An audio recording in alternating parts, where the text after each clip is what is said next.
आप देख रहे हैं रितेश की कहानियाँ। तो आज की कहानी की ओर बढ़ते हैं। रात के 2 बज रहे थे। बारिश हल्की हल्की हो रही थी और तेज हवाओं का झोंका पेड़ों को जोर जोर से हिला रहा था। अजय अपनी कार को लेकर दिल्ली से लखनऊ की ओर जा रहा होता है। थोड़ी ही दूर पे ट्रक की एक हेडलाइट बढ़ती हुई दिखाई देती है। बारिश तेजी से हो रही थी। अजय अपनी कार को लेके बारिश में ही आगे बढ़ता है।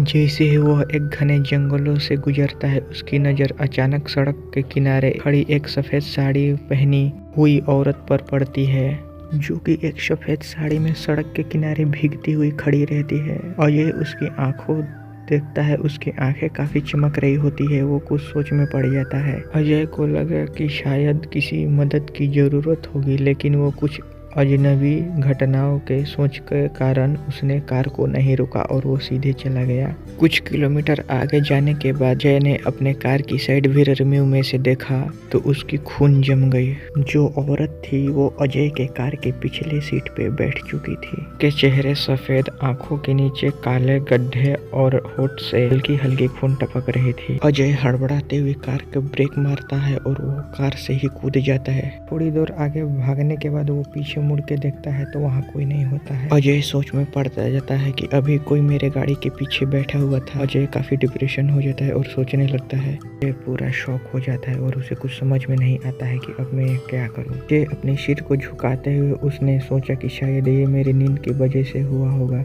ये सब एक भ्रमित हो रहा है। वह कार के पास बैठा और वो गाड़ी को स्टार्ट कर दिया। तभी जैसे ही उसने कार को स्टार्ट करके आगे जाने ही वाला था, तभी एक ठंडी आवाज़ आती है, रुको। अजय ने उस आवाज़ को सुना तो उसकी रीढ़ की हड्डियां सिहरन में दौड़ उठी। उसके ठीक बगल में ही वही औरत खड़ी थी, बिना होठ को हिलाए बोल रही थी। अजय डर के मारे आंख बंद कर लेता है और अगले ही पल जोर से चीखता है।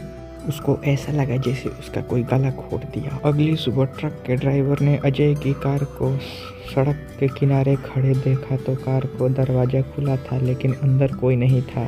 लोगों का कहना है कि उस सड़क पर जो भी आधी रात को अकेले जाता है, उसको वह औरत जरूर दिखाई देती है और जो उसकी नज़र में आ जाए वो कभी वापस लौट के नहीं जाता। दोस्तों, ये स्टोरी छोटी है, लेकिन आपको कैसी लगी? अगर अच्छी लगी हो तो कमेंट करके हमें ज़रूर बताएं। तो मिलते हैं किसी नेक्स्ट हॉरर स्टोरी में। तक के लिए अपना ख्याल रखना और आपके पास भी ऐसी कोई भूतिया घटना हुई है तो हमारे साथ ज़रूर शेयर करें।